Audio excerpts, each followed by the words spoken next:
प्रदेश के 6 जिलों में गांव की सरकार के लिए जिला परिषद और पंचायत समितियों के चुनाव में पहले चरण की 25 पंचायत समितियों में मतदान हुआ। इन पंचायत समितियों में 521 वार्ड और 801 ग्राम पंचायतें शामिल है। प्रदेश में छिटपुट घटनाओं को छोड़कर मतदान शांतिपूर्वक रहा। जिन जिन जगहों पर ईवीएम के खराब होने और फर्जी मतदान की शिकायतें सामने आई, प्रशासन ने तुरंत एक्शन लेते हुए शिकायतों के निस्तारण की भी कार्रवाई की। गांव की सरकार के इस चुनाव में सीएम अशोक गहलोत समेत सूबे के 5 मंत्रियों, 6 कांग्रेस विधायकों और 3 निर्दलीय विधायकों की प्रतिष्ठा दांव पर है, क्योंकि प्रदेश में सत्तारूढ़ दल कांग्रेस है। पहले चरण की 25 पंचायत समितियों में हुए मतदान में 16 पंचायत समितियां ऐसी रही जहां सरकार के मंत्रियों और कांग्रेस विधायक का सीधा प्रभाव है। पहले चरण के मतदान के बाद कांग्रेस, बीजेपी सहित अन्य पार्टियों ने जीत के अलग अलग दावे किए हैं। कांग्रेस का कहना है कि जनता ने सरकार के कामकाज पर मुहर लगाते हुए कड़ी से कड़ी जोड़ने का काम किया है, जबकि बीजेपी का कहना है कि केंद्र सरकार की योजनाओं पर मतदाताओं ने मुहर लगाई है। 2.5 साल का उसका जो अच्छा कार्यकाल हमारी सरकार का, और ग्रामीण परिवेश में जो कोरोना में मैनेजमेंट हुआ, जो योजनाएं गई, जो बजट गया, जो मुख्यमंत्री चिरंजीव योजना गई, और उसके साथ साथ कांग्रेस की सरकार के अच्छे कामों के साथ साथ जो किसानों के साथ में अत्याचार हुआ, अन्याय हुआ, जिस प्रकार से जो एक से एक केंद्र की सरकार ने हर वर्ग के ऊपर महंगाई की मार डालने का जो काम किया, उससे सब लोग आहत हैं और कांग्रेस के पक्ष में लोग मतदान करेंगे और पंचायती राज में हम बहुमत के साथ में पंचायत समिति प्रधान और जिला प्रमुख बनेंगे। और जिस तरह का वातावरण मैं देख रहा हूं, उससे लगता है कि आम जनता इसमें भारतीय जनता पार्टी के पक्ष में मतदान देने के मन से है, और उसी आधार मुझे लगता है कि हम 6 जिला परिषदों के ऊपर भारतीय जनता पार्टी का कब्जा होगा और अधिकांश पंचायत समितियों के ऊपर भी हम लेके आएंगे। हालांकि सरकार पूरी तरह से सत्ता का इस्तेमाल स्थान स्थान पर मतदाताओं को दबाव के आधार पर या फिर अलग प्रकार के प्रलोभनों के आधार पर अपनी तरफ करने का प्रयास कर रही है। बहरहाल पहले चरण के मतदान के बाद अब सबकी नजरें चुनाव रिजल्ट पर है। अब ये देखना अहम होगा कि क्या जनता ने सरकार के सुशासन को आधार बनाते हुए कड़ी से कड़ी जोड़ने का काम किया, या फिर केंद्र सरकार की योजनाओं के आधार पर कमल पर मुहर लगाई। ब्यूरो रिपोर्ट, जन टीवी न्यूज।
नमस्कार जंटी, स्वागत है आपका। मैं हूं योगेंद्र, आप देख रहे हैं खास खबर। खास खबर में हम बात करेंगे राजस्थान में पंचायत चुनाव के पहले चरण का मतदान हुआ।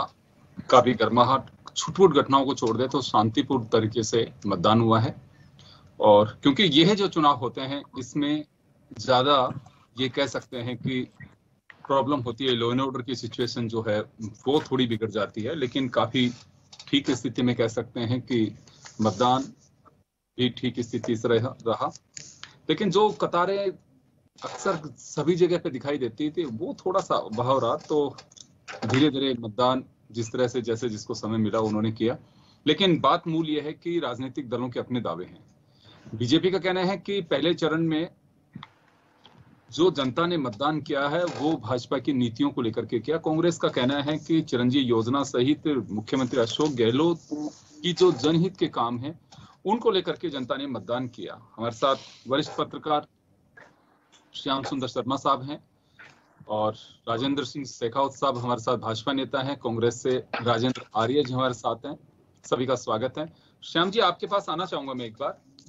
जो कतारें और जो तस्वीरें दिख, हाँ, लेकिन जोश और जुनून मैंने फिर भी देखा कि लोग चारपाई में आ रहे हैं, व्हील चेयर पे पहुंच रहे हैं कि मताधिकार का प्रयोग जरूर करना है। तो ये कोविड गाइडलाइन का वजह रही कि लोग सहने अपना मताधिकार का प्रयोग किया, या फिर ये कहें कि थोड़ी उदासीनता भी नजर आ रही थी? देखिए योगेंद्र जी, ये ग्राम पंचायत का चुनाव नहीं था, बल्कि पंचायत समिति सदस्य और जिला परिषद सदस्यों का चुनाव था। तो जो रुझान ग्राम पंचायत के चुनाव में होता है, क्योंकि वहाँ पंच सक्रिय होकर के पूरी सक्रियता दिखाते हैं, तो गांव में एक रौनक दिखाई देती है।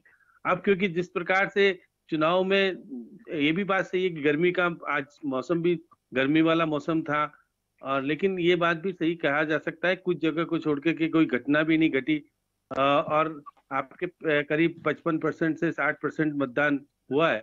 मतदान भी इतना भी कम नहीं है, लेकिन यह है कि जिस प्रकार से 80% और 85%, 90% तक जो मतदान ग्राम पंचायतों के चुनाव में हुआ था, सरपंच और वार्ड पंच में जो होता है, तो इस बार कम देखने को मिला। ये तो बात सही है। देखिएगा कि मैं देख रहा था कि करीब 26 लाख मतदाता थे, जिसमें से 12 लाख तो महिला थी और 14 लाख करीब पुरुष थे। तो ये बात पहली बार भी मतदान करने वाले लोगों की संख्या भी थी।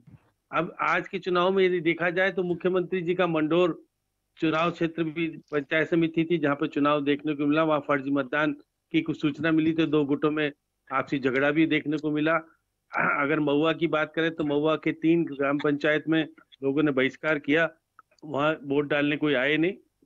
तो कुछ घटना ऐसी भी देखने को मिली, क्योंकि आप देखिएगा 6 जिलों में चुनाव हो रहा है, और आज जो चुनाव हुआ है वो देखिएगा 25 तो पंचायत समिति है, जिसमें 521 सीट्स के लिए चुनाव हो रहा है, और 1726 करीब 21 मतदाता उम्मीदवार खड़े हुए हैं। तो उनके भाग्य का फैसला आज हो गया 10,000 ईवीएम मशीन के बाद।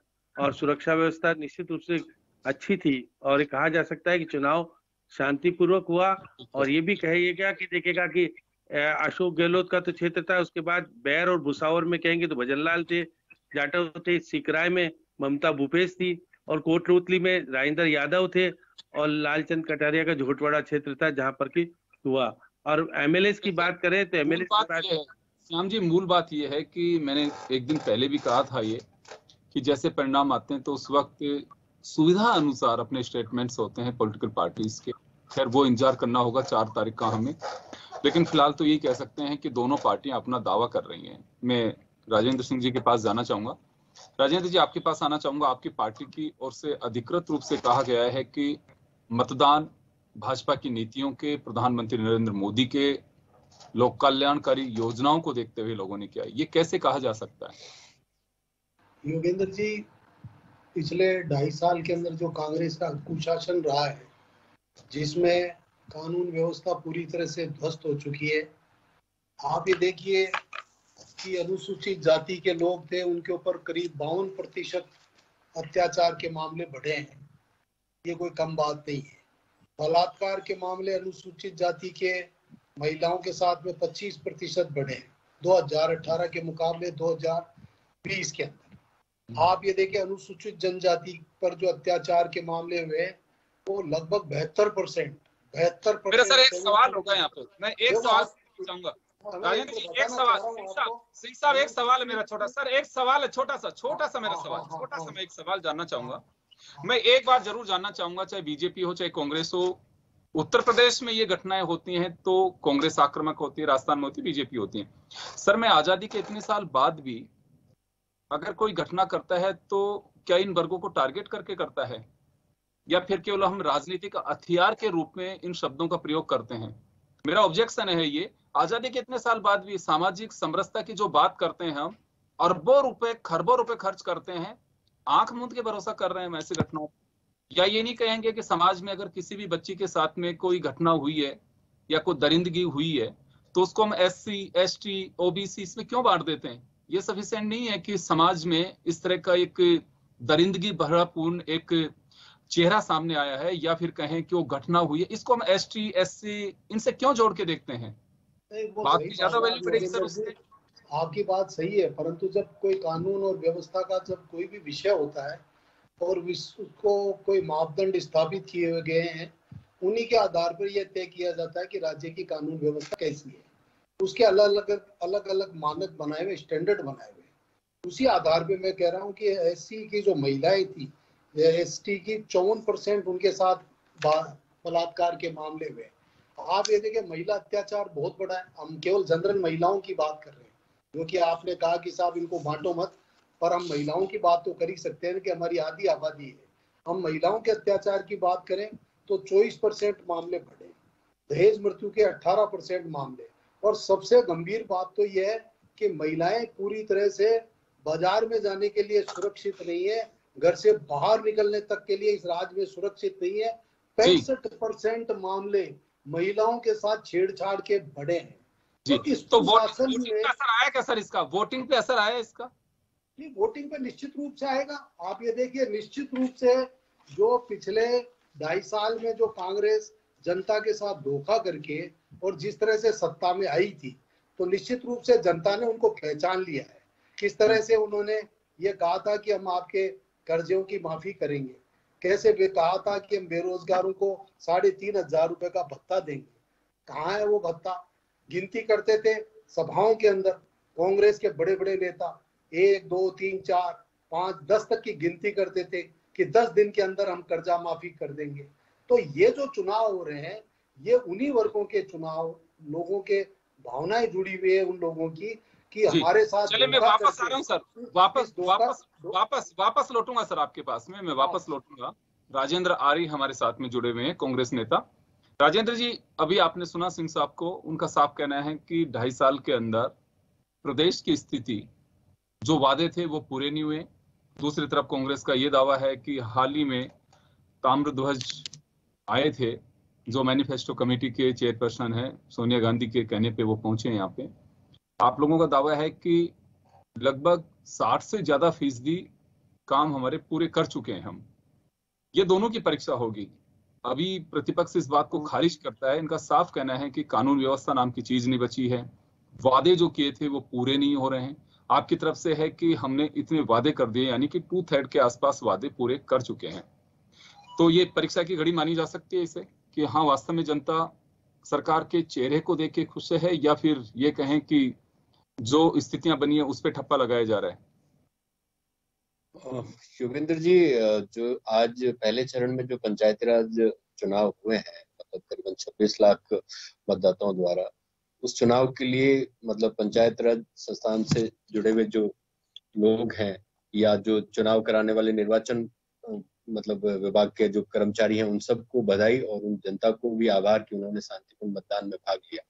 मैं यहाँ ये कहना चाहता हूँ कि हम जब इस 15वीं विधानसभा में आए थे तो हमने चुनाव के अंदर एक वादा किया था, अपने घोषणा पत्र में भी हमने एक बात रखी थी कि भाई जो पंचायत चुनाव हैं उनके अंदर जो शैक्षणिक योग्यता की अनिवार्यता है हम उसे समाप्त करेंगे। और हमने अपनी पहली विधानसभा की बैठक के अंदर वो मतलब अनिवार्यता की जो शैक्षणिक अनिवार्यता थी वो समाप्त की, वो वादा हमने निभाया। उसके अलावा आपने जैसा जिक्र किया, जो ताम्रध्वज साहू जी हैं, जो हमारे मैनिफेस्टो कमेटी के चेयरमैन है, जो क्रियान्वयन कमेटी है उसके चेयरमैन है।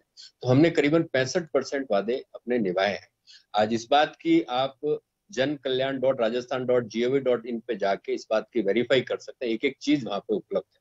फिर मैं बताना चाहता हूँ कि पंचायत राज चुनाव हमारे लिए क्यों महत्वपूर्ण है, क्योंकि 2 अक्टूबर 1959 को देश के पहले प्रधानमंत्री पंडित जवाहरलाल नेहरू ने इस देश के अंदर पंचायत राज की शुरुआत राजस्थान के नागौर से की। तो ये हमारे लिए एक मतलब वचनबद्धता है। और दूसरी बात ये कि जब 73वें पंचायत संविधान संशोधन के द्वारा 24 अप्रैल 1992 को पंचायत राज संस्थानों को, सुनिए मैं बता रहा हूँ सर, इन चुनाव पे क्या असर पड़ रहा है? मैं तो फर्क पड़ेगा ना सर, संवैधानिक। देखिए योगेंद्र जी पूरी बात सुनिए, आज मैं उनकी बातों का भी जवाब दूंगा, पूरी बात सुनिए कि उसको संवैधानिक मान्यता दी गई और जो वंचित वर्ग है उनको आरक्षण दिया गया, 33% महिलाओं को रिजर्वेशन दिया गया। तो हमारी जो वचनबद्धता है पंचायती राज संस्थानों को संवैधानिक मान्यता देने के साथ साथ उन वंचित वर्गों और महिलाओं को आरक्षण देने की बात है। अभी चुनाव पे क्या असर है, मैं तो वो जानना चाह रहा हूँ। ये बहुत अच्छी बात है, मैं वही बताने जा रहा हूँ। महात्मा गांधी ग्रामीण रोजगार गारंटी अधिनियम आपने सुना होगा, जिसको मनरेगा कहते हैं। उस पंचायती राज संस्थान या जो ग्रामीण क्षेत्र के अंदर रोजगार गारंटी का जो अधिनियम हम लेके आए, उसके वजह से आपने देखा होगा कि एक क्रांतिकारी इस देश के अंदर बदलाव था। ग्रामीण क्षेत्र के अंदर पलायन रुका और लोगों को रोजगार मिला। और इस महामारी काल के अंदर भी जहां सरकारें अपने लोगों को बेरोजगार कर रही थी, तब हमने रोजगार देने की बात की। जब लोगों का पलायन हो रहा था, लोगों के पांव पे खून के दाग थे, सड़कें खून से रंग गई थी, तब राजस्थान सरकार और जो उस वक्त की मनमोहन सरकार ने जो सपना देखा था, उसकी वजह से लोगों को रोजगार मिला।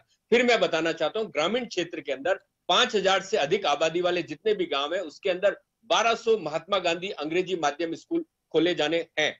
और फिर ग्रामीण क्षेत्र के अंदर चाहे CHC हो चाहे PSC हो, उनके अंदर कोरोना काल के अंदर जो कमियां थी उनको दुरुस्त करके उनको मजबूत किया गया। उसके अलावा 703 प्राथमिक विद्यालय थे, उनको क्रमोन्नत किया गया। अभी आपने देखा होगा राइट टू हेल्थ, जी राइट टू हेल्थ हम लेके आए, सर योगेंद्र जी एक मिनट मैं अपनी बात पूरी कर लूं। राइट टू हेल्थ हम लेके आए, और राइट टू हेल्थ का मतलब है कि स्वास्थ्य का अधिकार। उससे पहले हम भोजन की गारंटी का अधिकार दे चुके हैं, और शिक्षा की गारंटी का अधिकार दे, रोजगार की, और स्वास्थ्य को भी हम मूलभूत आवश्यकता मानते हैं।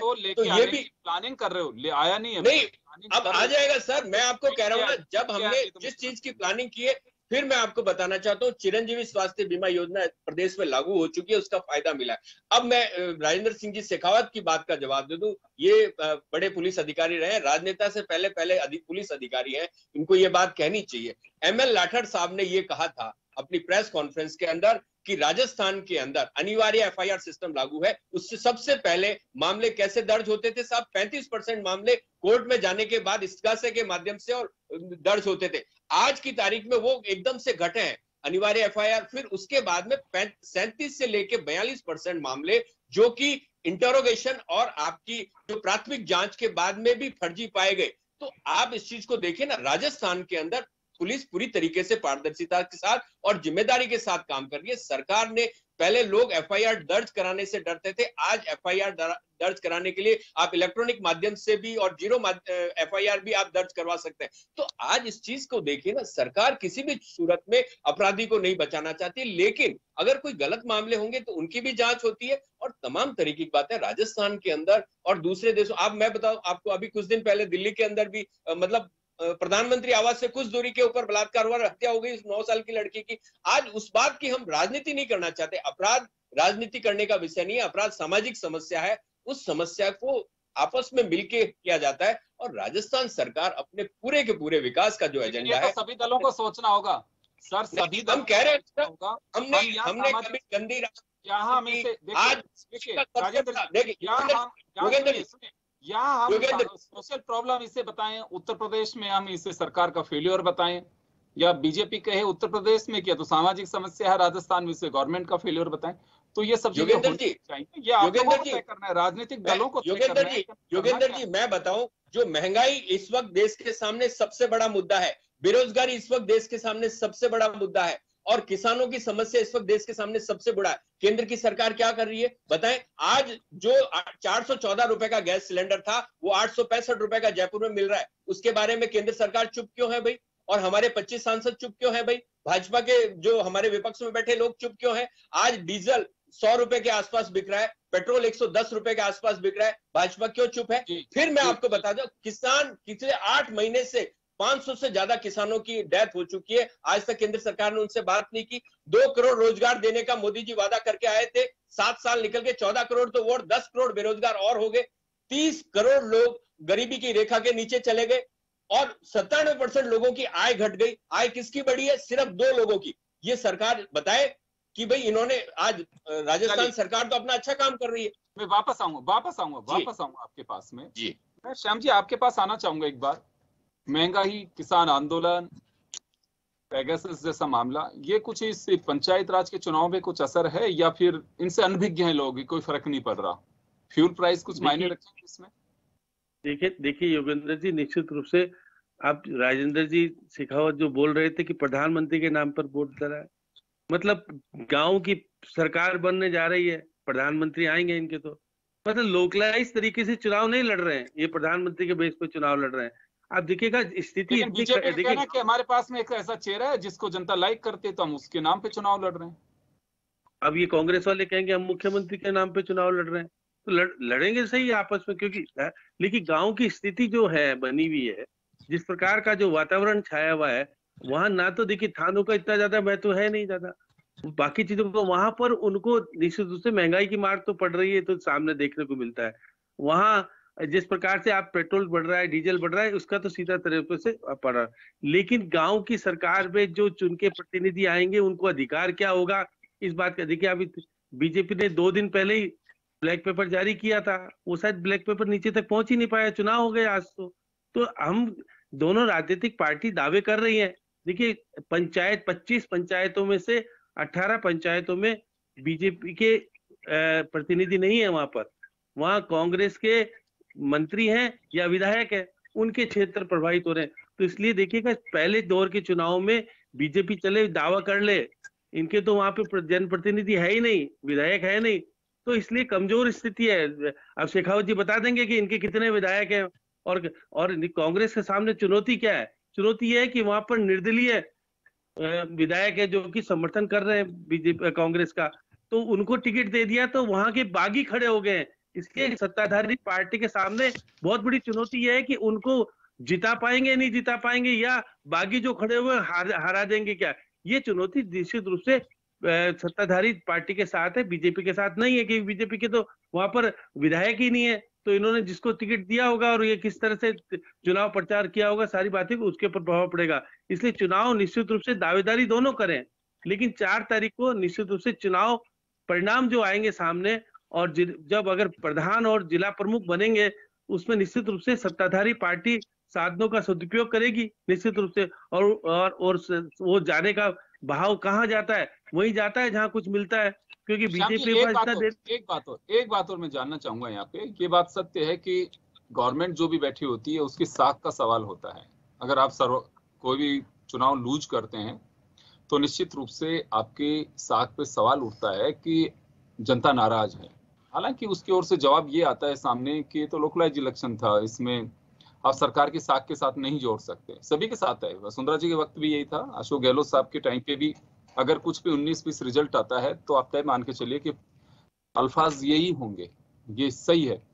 लेकिन मैं यहाँ एक बात जानना चाहूंगा कि क्या वास्तव में उस मोड पे, उस मॉडल पर कांग्रेस चुनाव लड़ रही है? क्योंकि आपने 2-3 बार एक सवाल उठाया कि संगठन का होना बहुत जरूरी था कांग्रेस के लिए, तो ये कि इस चुनाव में चुनौती रही है कांग्रेस के लिए?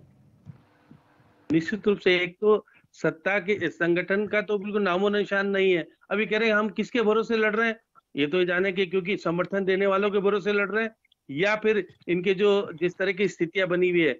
लेकिन देखिएगा दोनों ही पार्टी में ना तो प्रभावी आए सामने, और ना ही वसुंधरा जी इनके प्रचार प्रसार में आई, ना ही सचिन पायलट और मुख्यमंत्री जी और डोटासरा जिस तरह से सक्रियता दिखानी चाहिए थी इस चुनाव में नहीं देखने को मिला जो देखने को मिलना चाहिए। लेकिन ये बात भी सही है, देखिएगा कि कांग्रेस के पास ओम प्रकाश हुड्डा महुआ में थे, वो कौन है ये बता सकते हैं, राजेंद्र जी बताएंगे आपके। और उसके बाद अगर आएंगे आप, अगर अगर यही तो आप गंगापुर में ले लीजिए, गंगापुर सिटी में रामकेश मीणा है, वो क्या कह रहे थे, क्या है अब ये तो ये बताएंगे। लेकिन मैं बता सकता हूँ कि जिस प्रकार की स्थितियां बनी है, इसमें देखिए लूणी भी है, ओसिया भी है, तो ये सारी चीजें हैं जहां पर कि कांग्रेस के प्रतिनिधि हैं, जिला प्रतिनिधि भी हैं, उसके अलावा एमएलएज हैं, उन्होंने निश्चित रूप से सक्रियता दिखाई होगी, क्योंकि उनको आगे आने वाले समय में 5 मंत्री जो हैं उनको उनको आपको बताना पड़ेगा कि अगर जीते नहीं तो आपको मंत्रिमंडल से बाहर किया जा सकता है या मंत्रिमंडल में लिया जा सकता है, तो उनको ऊपर दबाव देकर के कुछ प्रयास हो सकते हैं। अब आप देखिए बीजेपी ने कितना प्रभावी ढंग से काम किया कि उन्होंने प्रभारी भी नियुक्त किए थे, सह प्रभारी भी नियुक्त किए थे। इनका चुनावी मैनेजमेंट अगर बेहतर होगा तो भाजपा निश्चित रूप जाएगी। लेकिन दौसा में दो सांसद हैं, जसकौर मीणा और डॉक्टर करोड़ीलाल मीणा, दोनों के बीच में विवाद था। आप कितना सुलझा पाए, कितना नहीं कर पाए, ये तो राजेंद्र जी बता पाएंगे। चलिए, तो दोनों तरफ से डिफरेंसेस दोनों ही तरफ से। राजेंद्र जी, मैं आपके पास आना चाहूंगा, आर्य साहब आपके पास। देखिए, बीजेपी ने संगठन स्तर पर चुनाव की जो रणनीति थी, विश्लेषकों का ये मानना है कि कांग्रेस से बेहतर थी। उसकी वजह ये रही कि संगठन स्तर पे उन्होंने प्रभारी भी लगाए, उनसे पैनल भी मंगवाए हैं, टिकट को लेकर के चर्चाएं भी हुई, प्रदेश स्तर पर काफी बैठकों का दौर भी चला। अभी संगठन के नाम पे डोटासरा जी और 39 आप लोगों ने जो सदस्य बना रखे हैं वो कांग्रेस गवर्नमेंट में है, इसमें कोई डाउट नहीं है। निश्चित रूप से आप लोगों का कॉन्फिडेंस लेवल बीजेपी से बेहतर हो सकता है, मैं ये खारिज नहीं करूंगा। लेकिन आपके यहाँ कंट्रोल रूम के अंदर जो स्थिति थी वह मैं आपको बताना चाहूंगा कि मजबूरी वश एक कंट्रोल रूम था वो बना हुआ। कुछ सुनवाई नाम की ऐसी कोई चीज नहीं थी कि जिसको लेकर के कहा जा सकता है कि धरातल पे बैठा आपका कार्यकर्ता अगर कोई कंप्लेन कर रहा है तो उसको हम सॉर्ट आउट कर सके। याद है कुछ ऐसी कंप्लेंट कितनी आई और क्या पोजीशन थी उनकी? कंप्लेन रूम का डेटा आपने अगर कलेक्ट किया होगा तो मुझे पता नहीं, लेकिन पूरे तरीके से चुनाव के अंदर जो हमने मतलब हर जिले के साथ में लोग अटैच किए हुए थे, और जो 6 जिले हैं उसके अलावा जो मतलब पंचायत समितियों के अंदर जो लोग लगाए तो उन्होंने पूरी की पूरी इस बात की और 5:30 बजे तक मतदान चल रहा था। और मैं आपकी बैठक इस डिबेट में आने से पहले उनसे वो आंकड़ा नहीं लेके आया हूँ, लेकिन निश्चित रूप से अगली बैठक में मैं आपको बता सकता हूँ। बात ये है कि जो हमारे स्थानीय विधायक हैं, स्थानीय मंत्री हैं जो उस जिले से संबंधित हैं, या जो हमारे संगठन के जिला प्रभारी हैं, उन प्रभारियों के साथ में ये समन्वय के साथ में टिकटों का वितरण हुआ है। और पूरा का पूरा, क्योंकि पार्टी सत्ता में है तो लोगों को उत्साह भी ज्यादा रहता है। सही है राजेंद्र। आर्य साहब सवाल मैं इस तरह से कर रहा हूँ, आप ही की पार्टी के लोग ये कह रहे हैं कि सिंबल चुरा लिए गए, सिंबल उनको दे दिया गया, मेरे सिग्नेचर नहीं थे। हमारी अगर देखिए पार्टी स्तर पे आप लोग संतुष्ट हैं तो वेल एंड गुड, कोई दिक्कत नहीं। योगेंद्र जी, जो ऐसा हुआ है और आप लोग उसको दबाने की कोशिश कर रहे हैं, नहीं, सिंबल चोरी का मैं बता दूं, भरतपुर का ही मामला सिंबल चोरी का आप बता रहे हैं, वो मामला हमारा नहीं है, वो बीएसपी का है। और हमारे यहाँ पे बहुत ही पुरानी, हम बहुत बड़े पुरानी राजनीतिक दल हैं, और पिछले मतलब आप देखेंगे कि आजादी के बाद से हमें सत्ता और संगठन का लगातार अनुभव रहा है। हमारे यहाँ पे सिंबल चोरी के या खरीद फरोख्त के या बेचने के आरोप नहीं लगते हैं। वो आरोप किसके लगे उसके ऊपर वो जाने, लेकिन हमारे यहाँ पे सिंबल जिसको दिया जाता है वही चुनाव लड़ता है, ना खारिज होता है, सीधी सी बात। चलिए शेखावत साहब आपके पास आना चाहूंगा मैं। आपके यहाँ पे भीतरघात को लेकर के अभी भी कहा जाता है कि इस बात को लेकर के बड़ी मॉनिटरिंग का अभाव रहा। पता नहीं आप लोगों के पास में क्या फीडबैक है। श्याम जी ने जैसे सवाल खड़े किए दौसा को लेकर के या दूसरी और जगह को लेकर के कि उनके कहने पे टिकट दे दिए, उनके कहने पर नहीं दिए, जो सिटिंग एमएलए उससे पूछा, जो हारा हुआ कैंडिडेट रहा उससे पूछा नहीं गया, ऐसे कई तरह की चीजें सामने आ रही हैं। तो कुछ इस तरह की बातें आई हैं कि हाँ भीतरी घात, या कहें कि कार्यकर्ताओं को जो बागी होकर के चुनाव लड़ रहे थे उनको बैठाने की हमने कोशिश की थी, नहीं बैठ पाए, या फिर ये रखें कि जो जीतेगा वो हमारा होगा, खुली छूट दी कि हाँ चलिए चुनाव लड़िए। योगेंद्र जी, भारतीय जनता पार्टी का जो संगठनात्मक ढांचा है उसका इतना बूथ और पन्ना प्रमुखों तक इतना विस्तार हो चुका है कि वहां अब जो संगठन जो चाहता है और संगठन जिसको भी अपना टिकट देता है, पूरी पार्टी उसके प्रति एकजुट हो जाती है। साधारण मतभेद रहते हैं, ऐसा कोई बात नहीं है कि हर स्थान पर, क्योंकि भारतीय जनता पार्टी की पूरे देश में लोकप्रियता बढ़ रही है, इसलिए टिकट के समय लोगों की मांग भी ज्यादा होती है। ज्यादा लोग दावेदार होते हैं। उस स्थिति के अंदर जब किसी को एक को टिकट मिलता है तो जो संगठनात्मक स्थिति इस तरह की है कि जिसको टिकट मिल जाता है पार्टी के लोग उसके साथ जुड़ जाते हैं। ऐसी छोटी मोटी कोई घटनाएं कोई सामने आती है तो बात अलग है, परंतु कांग्रेस का चिट्ठा अगर आप देखेंगे तो आप देखें कि भरतपुर के अंदर जाहिदा खान और वाइजीद अली किस तरह से आपस में विवाद कर रहे हैं, किस तरह से जोधपुर में बद्रीराम जाखड़ है, उनके साथ में मदेरणा परिवार है, उसके साथ किस तरह के खुलेआम आपस के अंदर द्वंद चल रहे हैं, किस तरह सवाई माधोपुर में अशोक बहरवाल ने अपने पूरे परिवार के लोगों चले तो इसका बेनिफिट बीजेपी को मिल रहा है क्या सर? इसका बेनिफिट मिल रहा है बीजेपी को? बीजेपी को निश्चित रूप से इसका बेनिफिट मिल रहा है। बीजेपी को संगठनात्मक जो एक पूरी व्यू रचना रची है भारतीय जनता पार्टी ने, जिस प्रकार से भारतीय जनता पार्टी की लोकप्रियता बढ़ी है, जिस प्रकार से कांग्रेस का कुशासन जनता ने देखा है, जिस तरह से कांग्रेस ने जो धोखा देके राज हासिल किया है, उन सब स्थितियों को देखते हुए आप ये देखिए कि अभी जो 6 जिलों में चुनाव हो रहा है वहाँ 6 के 6 जिला प्रमुख हैं भारतीय जनता पार्टी बनाने के लिए जा रही है। वहां पे भारतीय जनता पार्टी आने वाले समय में अपने जिला प्रमुख बनाएगी। तो छोटी मोटे विवाद निश्चित रूप से राजनीति में होते ही है और कांग्रेस में तो बहुत बड़े स्तर पर हो रहे हैं।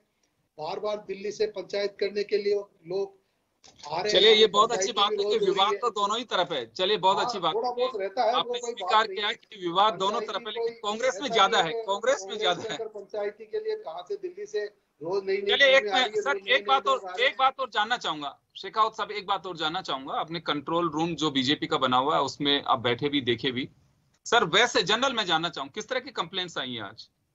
ज्यादातर कंप्लेंट है वो आपके Kotputli side, Jodhpur side, Bharatpur side, वहां पे बूथों पे ये था कि लोगों को जाने नहीं दिया जा रहा है। कई स्थान पर जो विशेष जैसे जातिगत लोगों का जहाँ बाहुल्य है वहाँ इस तरह की घटनाएं थी कि साहब उनमें बूथ कैप्चरिंग की जा रही है। जहाँ कांग्रेस के विधायक है वो वहाँ के पुलिस प्रशासन के साथ मिलकर भारतीय जनता पार्टी के जो भी वोटर थे उनको रोका गया। इस तरह की तो सर किसी स्तर पे आप लोगों ने शिकायत की? किसी स्तर पे? हाँ, इसकी शिकायतें की, जिलाधीशों को भी शिकायतें की, पुलिस अधीक्षकों को की, चुनाव आयोग को की और कार्रवाई भी हुई है उनके ऊपर। तो निश्चित रूप से उनका चलिए मैं लौटूंगा सर, वापस शासन था उस शासन का भरपूर दुरुपयोग किया है कांग्रेस ने। सत्ता का पूरा जो भी अपना जो इससे जो चुनाव हुए थे इससे पहले जिस तरह के ट्रांसफर किए थे एसडीएम्स के सर राजेंद्र जी का एक पार्ट था। सिंह साहब, मैं एक दिन पहले ही जब इस मुद्दे पर चर्चा कर रहा था तो हम पहले भी जब चर्चा की, श्याम जी हमारे साथ में जुड़े हुए थे, तो मैंने कहा था कि अपोजिशन का कोई भी पार्टी हो, यही आप जो आज बात कर रहे हैं वही पहले कांग्रेस क्या करती थी कि सत्ता का दुरुपयोग हुआ है, अधिकारियों पे प्रेशर डाला गया है। एक रटा रटाया बयान है जिसके कुछ फैक्ट्स दिए जा सकते हैं कि हाँ बिल्कुल यहाँ पे ये हुआ और ये अधिकारी मौजूद थे, या फिर हम ये माने कि हाँ बिल्कुल ये तो बयान देना ही पड़ेगा, कुछ इलाज नहीं है इसका। आप देखिए ना, गोपालपुरा है कोटपुतली के अंदर, वहां पे नहीं डालने दिया लोगों को वोट। फिर बात हुई कलेक्टर साहब से, फिर उन्होंने वहां पे एसएचओ को भेजा, एडिशनल एसपी को भेजा। इसी तरह से पावटा में भी हुई इस तरह की बात। तो ऐसा कई घटनाएं हैं जिनका पूरों का विवरण यहाँ पे देंगे तो काफी समय लग जाएगा। बिल्कुल, पर मैं मोटे तौर पे ये मानता हूँ, कि देखो जो जिस तरह से सरकारी अधिकारियों की जो जाजम कांग्रेस की सरकार ने जो इन चुनावों से पहले बिछाई वो निश्चित रूप से अपना पक्ष मजबूत करने के लिए बिछाई। परंतु सर समय कम है, मैं एक बार जवाब दिलवा दूं। समय कम है सर, समय कम है चाहता हूं योगेंद्र जी। सर समय कम है सर, समय कम है। मैं एक बार आर्य साहब के पास में जाना चाहूंगा। आर्य साहब कुछ आरोप लगाए अभी राजेंद्र सिंह जी ने। हाँ, आरोप जो लगाए हैं ना, मतलब आप देखिए सरकारी अधिकारियों पे उससे पहले सर आर्य साहब आप जो आरोप का जवाब दे रहे हैं उससे पहले, लेकिन मैं वैसे पब्लिक इंफॉर्मेशन के हिसाब से मैं जानना चाहूंगा, आप लोगों ने भी कंट्रोल रूम बनाया हुआ था, किस नेचर की कंप्लेंट्स ज्यादा आई वहां पे? नेचर्स की कंप्लेंट तो ज्यादातर जैसे मतदान धीमा है इस तरीके से, बाकी पूरी तरीके से मतदान शांतिपूर्ण रहा या कहीं व्यवधान की बात आई तो स्थानीय स्तर पर जो है वो मुद्दे वहां पे सुलझा लिए गए। और मैं जो भाजपा प्रतिनिधि कह रहे थे कि साहब यहाँ वो है ये है, मैं बताना चाहता हूँ शेरगढ़ विधानसभा के अंदर बालेसर के अंदर 3 आदमी इनके हमारे निर्विरोध चुने गए और उनके मतलब पूर्व विधायक और सांसद के बीच में और केंद्रीय मंत्री के बीच में क्या विवाद है उसके ऑडियो वायरल हो चुके हैं। तो इसलिए इनको कांग्रेस की गुटबाजी या उस पर बात करने से पहले अपने यहाँ पे देख लेना चाहिए, क्योंकि पूरा का पूरा यहाँ तो 7-7, 8-8 आदमी सीएम इन वेटिंग बने घूम रहे हैं। तो भाजपा में संगठन और मतलब आपस में कुछ है नहीं तालमेल, एक दूसरे के ऊपर चला रहे हैं, कोई किसी के लिए कुछ भी बोल देता है। यहाँ तक कि कह देते हैं राजस्थान में चुनाव है, पंचायत के चुनाव में मतलब पुनिया जी कहते हैं कि साहब प्रधानमंत्री के चेहरे पे, अरे भाई प्रधानमंत्री के चेहरे पे लड़े तो महंगाई के ऊपर बात कीजिए ना, महंगाई कम होनी चाहिए कि नहीं होनी चाहिए? प्रधानमंत्री जी महंगाई कम करो, अगर प्रधानमंत्री जी महंगाई कम करो, रोजगार दो, 2 करोड़ मतलब 25 करोड़ रोजगार कम हो गए। आज 30 करोड़ आबादी मतलब गरीबी की रेखा के नीचे चली गई, 97% लोगों की आय घट गई, तो प्रधानमंत्री जी जवाब देंगे कि नहीं देंगे? किसानों का आंदोलन चल रहा है, किसानों के ऊपर जो अत्याचार किए गए, चलिए समय का मैं बात कीजिए ना। प्रधानमंत्री जी के चेहरे पे वोट लोगे तो प्रधानमंत्री जी महंगाई कम करो। बिल्कुल बिल्कुल बिल्कुल, ये तो हम जारी रखेंगे क्योंकि 4 तारीख तक आप लोगों के बीच ही हमें रहना है, समय समय पर बात करते रहेंगे आप लोगों से। सिंह साहब आपको समय नहीं दे पाऊंगा क्योंकि मुझे 30 सेकंड का आदेश मिला है कि इसमें वाइंड अप करना है। मैं श्याम जी के पास जाना चाहूंगा। सर, एक तो श्याम जी दोनों एक दूसरे की कमजोरी पे तलाश रहे हैं। खरी एक युद्ध की नीति भी होती है कि सामने वाले की कमजोरी को पहचानिए। इलेक्शन भी एक तरह से बैटल ही कहेंगे, उसको युद्ध ही कहेंगे हम। तो क्या लगता है आपको कि ये तो तय है कि गुटबाजी दोनों ही तरफ रही है और परिणाम इसका क्या होगा, ये कहना थोड़ा जल्दबाजी होगा?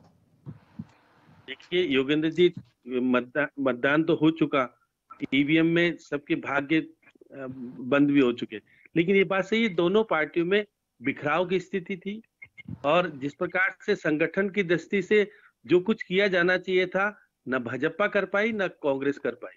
कांग्रेस के पास तो मजबूरी ये थी क्योंकि वो समर्थन देने वालों को टिकट दिया, तो उससे बिखराव की स्थिति बनी। इनके पार्टी में ही द्वंद की स्थिति लास्ट तक बनी रही। गोविंद सिंह डोटासरा कोशिश करके भी उनको नहीं मना पाए। ये बात सही है। अब देखिए क्या कि भाजपा जयपुर का और दौसा, भरतपुर और जोधपुर जिस प्रकार का और सिरोही जो इलाके हैं उसमें ये कह सकते हैं कि कांग्रेस की स्थिति सिरोही में कमजोर है।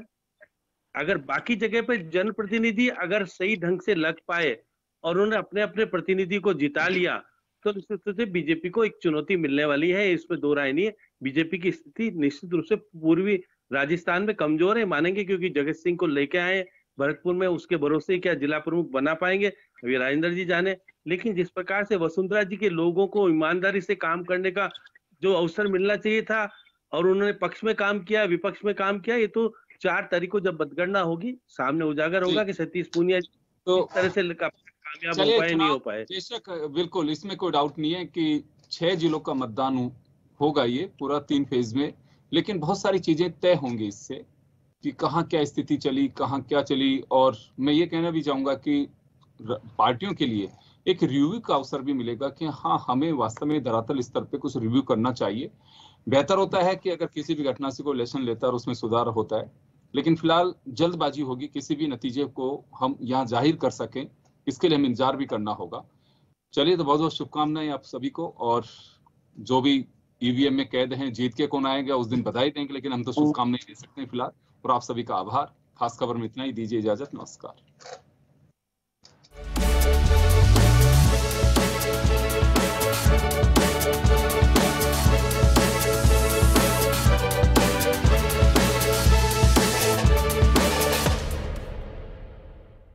जन टीवी की लेटेस्ट अपडेट पाने के लिए हमारे चैनल को जरूर सब्सक्राइब करें और नोटिफिकेशन पाने के लिए बेल आइकॉन दबाएं।